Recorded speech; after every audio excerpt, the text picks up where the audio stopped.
Ang kaalam ni Jesus nga anak ni Sirach. Pasiuna.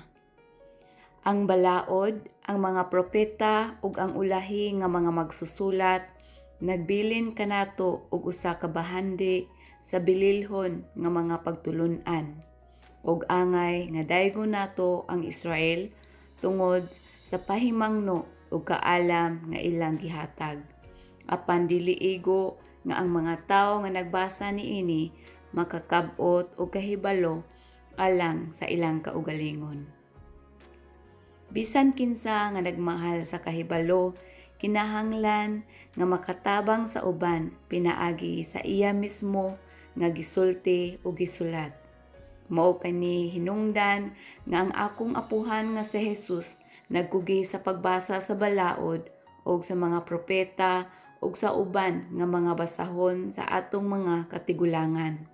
Human siya mahimong batid niini, nadasig siya sa pagsulat og usa ka basahon aron maambitan sa uban ang iyang kaalam o kahibalo, aron bisan kinsa nga makaambit sa iyang gugma alang sa kahibalo makagamit usab sa maong basahon ug labi pa siyang makahimo pagkinabuhi subay sa balaod.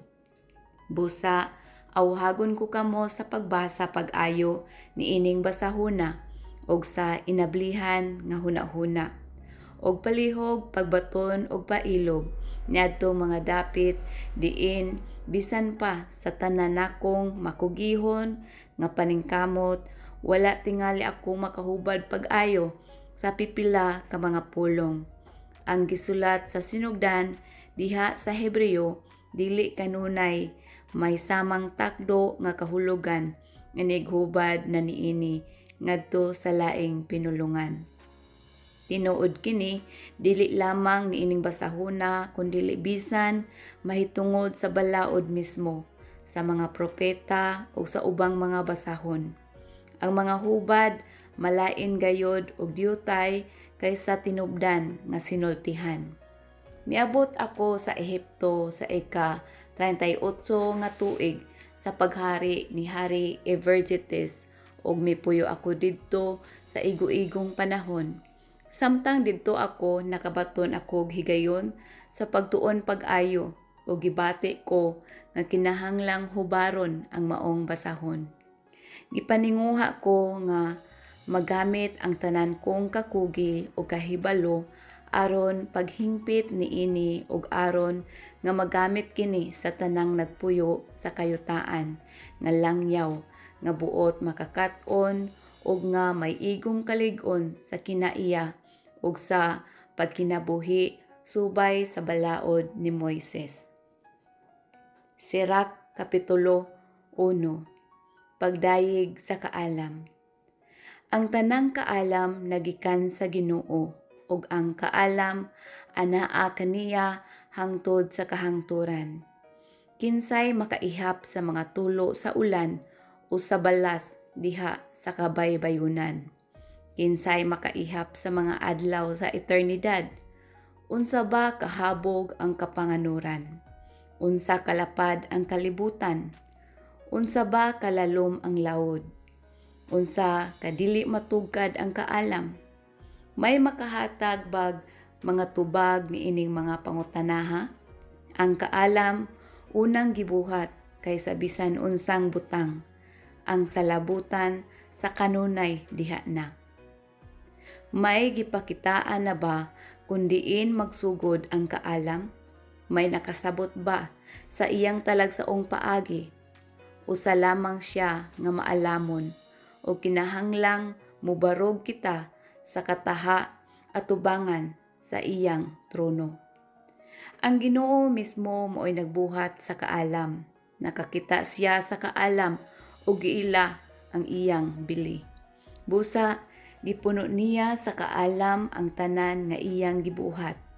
Gihatagan niya og pipila ka bahin sa kaalam ang tagsa-tagsa apan gibubo niya kini ngadto kanila nga nahigugma kaniya.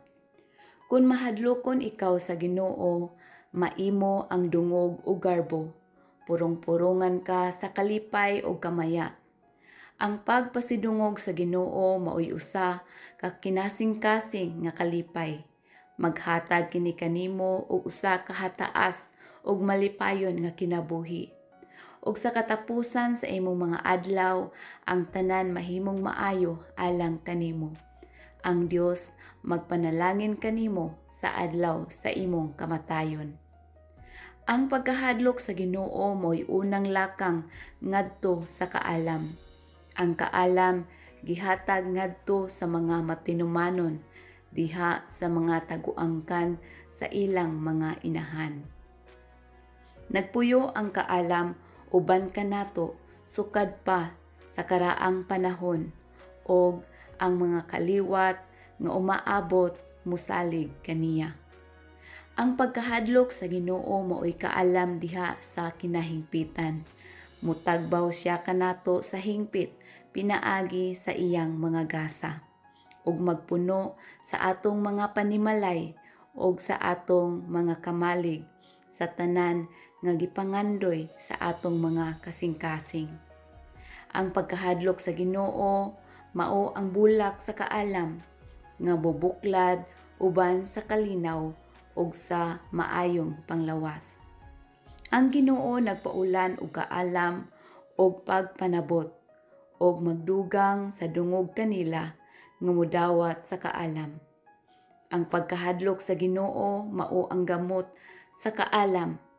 Ang iyang mga sanga mao ang hataas nga kinabuhi. Ang pagpugong sa kaugalingon. Ang kasuko nga dili makatarunganon, dili gayud maayo, kay magdala kini kanimo ngadto sa imong kapakyasan. Pagpailob og pagpaabot sa hustong panahon ug unya moabot kanimo ang kalipay. Pagpakahilom hangtod sa husto nga panahon sa pagsulti og makabaton ikaw og dungog sa pagkamaalamon.